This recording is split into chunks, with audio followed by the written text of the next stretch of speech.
바퀴 축을 제가 지금 일직선으로 맞춰놨거든요. 휠 베이스 끝에서 끝까지가 1560이 나옵니다. 제가 개조하기 위해서 신형이 더 넓어요. 두 대를 같이 실을 수도 있어요. 아우, 이거 되게 편리하네. 안녕하세요, 와인강입니다. 오늘은 제가 트레일러 비교를 한번 해보려고 합니다. 지금 2023년이니까 딱 10년 전에 2013년도에 제가 1년 동안 4만 킬로를 라이딩 하면서 전국 여행을 했었거든요. 그때 한 달 동안은 정말 텐트 들고 10,000 킬로를 달리면서 우리 전국을 다 다녔어요. 그때는 트레일러가 없어서 새벽부터 출발해서 남해까지 가서 점심 먹고 돌아오기도 하고 그랬었는데, 지금 트레일러를 제가 구매한 게, 트레일러 장점 여러분들 아시죠? 우리 투어지 그러면은 항상 저 지리산이나 이렇게 속초 멀리 가잖아요. 저는 또 와인딩길을 좋아해가지고 그런 곳에 가는데, 갔다 왔다 시간이 너무 오래 걸려요. 그조차도 물론 달리는 게 좋지만은, 만일 지리산, 성삼재 이런 데서 투어를 마치고 서울을 복귀하는데 시간이 꽤 걸리잖아요. 그러면 돌아오는데 부담이 되는 게 사실이에요. 그러면 이 트레일러가 있으면은 거기 가서 해질 때까지 충분히 라이딩을 즐기고 차에 싣고 고속도로로 이렇게 서울 복귀하면은 굉장히 편리하거든요. 근데 제가 원래 이 소형을 샀다가 이번에 제가 이 대형 두 대를 실는 거를 구매를 했어요. 보시면은 이렇게 앞에 초크가 3개잖아요. 한 대를 이렇게 실을 수도 있고, 아니면은 두 대를 양쪽으로 실을 수도 있습니다. 두 대 실은 영상은 제가 이번에 영덕 갔다 온 영상 지금 보이시죠? 이 영상에서 보시면은 두 대를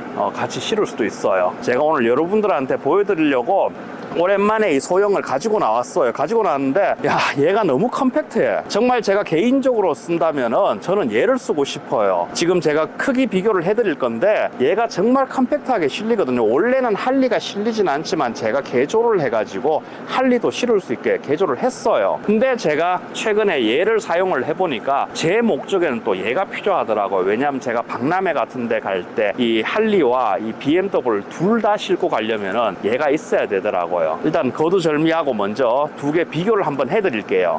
그리고 여러분들 아셔야 될 게, 이 소형 호야 트레일러는 아직까지 판매를 하고 있지만은 이 두 대용 중형 호야 트레일러는 지금 단종된 상태예요. 지금은 중간 부분이 이렇게 내려가도록 항차를 하고 있는데 뒤에를 다시 올리는 방식인데, 저는 사실 좀 불안해요. 왜냐하면 이 무거운 할리 바이크가 방지턱 같은 거 넘을 때 충격이 심할 거거든요. 그게 계속 충격이 누적되면은 그 들어 올려서 이렇게 고정시키는 부분이 과연 얼마나 튼튼하게 오래 갈지 저는 불안해요. 자, 이렇게 보시면은 크기 차이를 확실하게 아실 수 있죠. 이게 옆면에서 봤을 때의 느낌입니다. 지금 바퀴 축을 제가 지금 일직선으로 맞춰놨거든요. 이거는 반대편에서 봤을 때의 느낌입니다.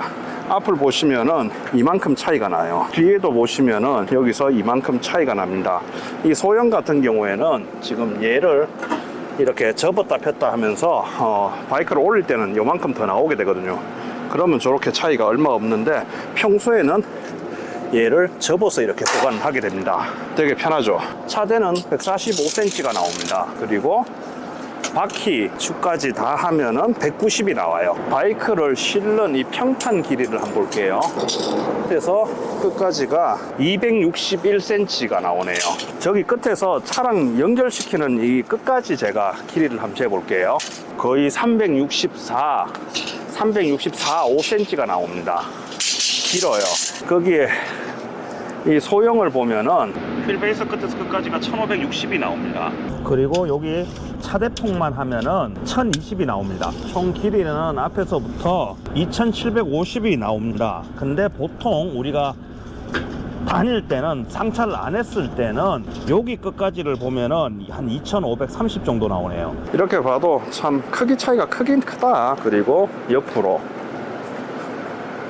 얘를 접어버리면은 이렇게 차이 나요. 지금 보시면은 뒤에 있는 애보다 얘가 지금 조금 더 앞으로 나와 있어요. 그건 뭐냐면, 이렇게 바퀴 축은 같은데 이 축이 지금 더 앞으로 나와 있거든요. 이게 무슨 말이냐면, 바이크 자체가 조금이라도 앞으로 실리게 되거든요. 트레일러는 가장 위험한 게 피쉬테일 현상이라고, 무게중심이 뒤로 가면 뒤에가 털려버려요. 그래서 저는 사실 얘를 가지고 갔을 때 바이크가 좀 뒤로 실려가지고 피쉬테일 현상을 좀 걱정을 했었거든요, 이 대형 같은 경우에는. 근데 제가 해보니까 얘가 조금 더 뒤로 실리긴 하지만은 바이크 엔진이 앞쪽에 있잖아요. 그래서 무게중심이 이쪽에서 지금 지탱이 되기 때문에 피쉬테일 현상은 없더라고요. 있더라고요. 차량에 걸리는 축 자체가 여기하고 여기하고 지금 차이가 길잖아요. 전진할 때는 괜찮지만 후진할 때 이 차폭이 길다는 거는 그만큼 회전 반경이 크게 되잖아요. 그저께 지게차를 사러 가가지고 제가 여기 대형에다가 지게차를 제가 싣고 왔었는데 주차장이 되게 좁아가지고 겨우겨우 제가 돌렸었거든요.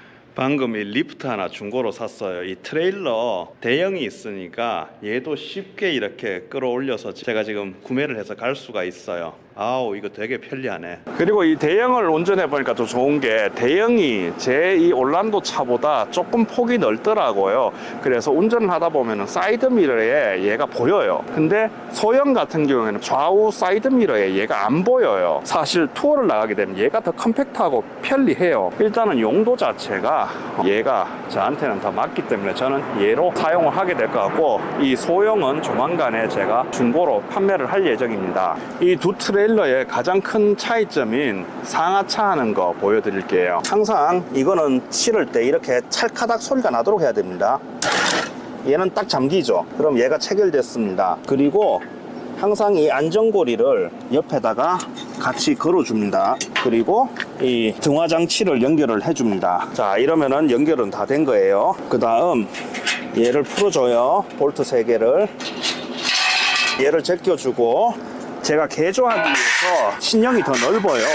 지금 보시다시피 얘가 9형이고 얘가 신형이었거든요. 그래서 이 안에 폭이 싹 들어가더라고, 안쪽으로. 그 다음 제가 구멍을 새로 뚫었거든요. 구멍이 여기 보이시죠? 구멍 3개를 뚫었는데 굳이 이 3개까지 할 필요가 없더라고.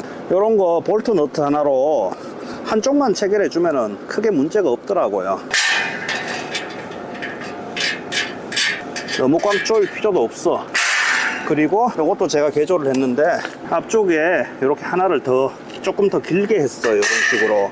원래는 이거를 여기에 끼우게 되거든요.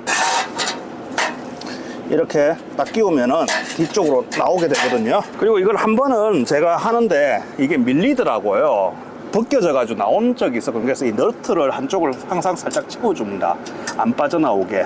너무 꽉 조일 필요 없고 이게 안 떨어질 정도로만. 칼집을 항상 밑에 받쳐줘야 돼요. 안 그러면은 이게 힘을 못 받아요. 요 겹쳐지는 부분에 이렇게 같이 박아줍니다. 얘는 이렇게 타고 올라가는 게 아니고 끌고 올라가야 되거든요. 그냥 일직선으로 이렇게 잘 맞춰가지고 올라가면 돼요.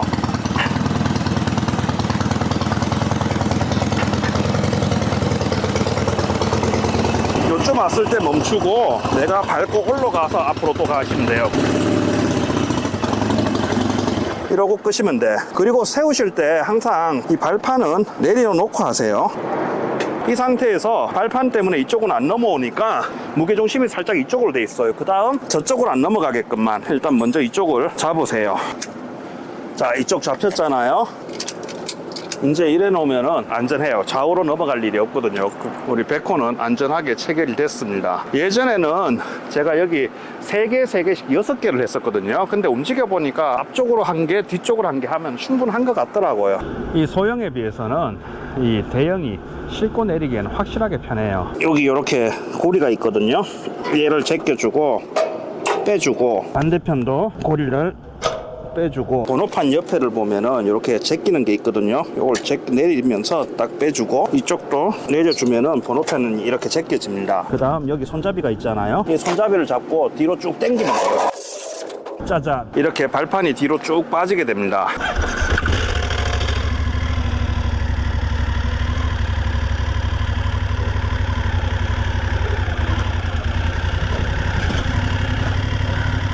얘도 발판을 내려주고, 짠.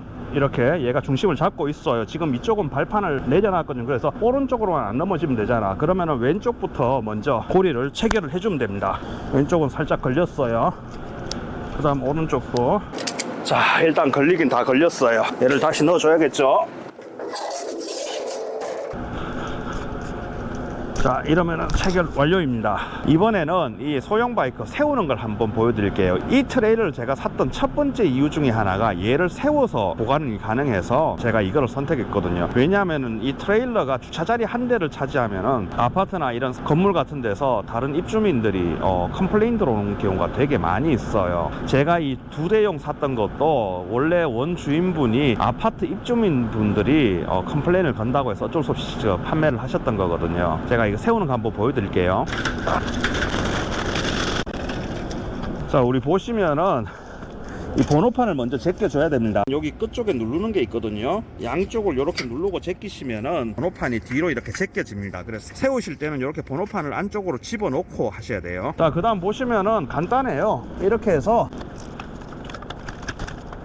자, 이렇게 보시면 이렇게 세워지죠. 이게 이 트레일러의 가장 큰 장점 중에 하나예요. 아파트나 상가 같은 공용 주차장 이용하시는 분들은 주차 공간에 보면 끝에 빈 공간이 있잖아요.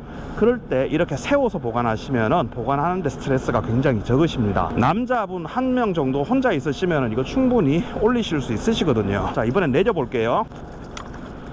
자, 이렇게 다시 이제 트레일러 운행 상태가 됐습니다. 어려운 거 없죠? 되게 쉬워요. 자, 오늘 이렇게 호야 바이크 트레일러 소형과 대형, 얘는 2대 실른용, 엔드조 바이크 같은 작은 바이크들은 3대도 실른다 그러더라고요. 2대 크기 비교, 그리고 상차하는 것까지 제가 오늘 여러분들한테 보여드렸는데, 여러분들도 장거리 투어 나가실 때 너무 새벽부터 나가고 날씨에 이렇게 구애받고 몸의 컨디션 상태에 구애받는 그런 무리한 투어보다는 이런 트레일러 장만하셔가지고 좀 더 쾌적하고 안전하고 편리하게 편안하게 바이크 라이프 즐기시길 바라겠습니다. 그럼 오늘 만든 이 영상이 우리 라이더 분들께 좀 도움이 됐으면 하는 바람으로 이만 마치겠습니다. 이상 와인강이었습니다. 감사합니다.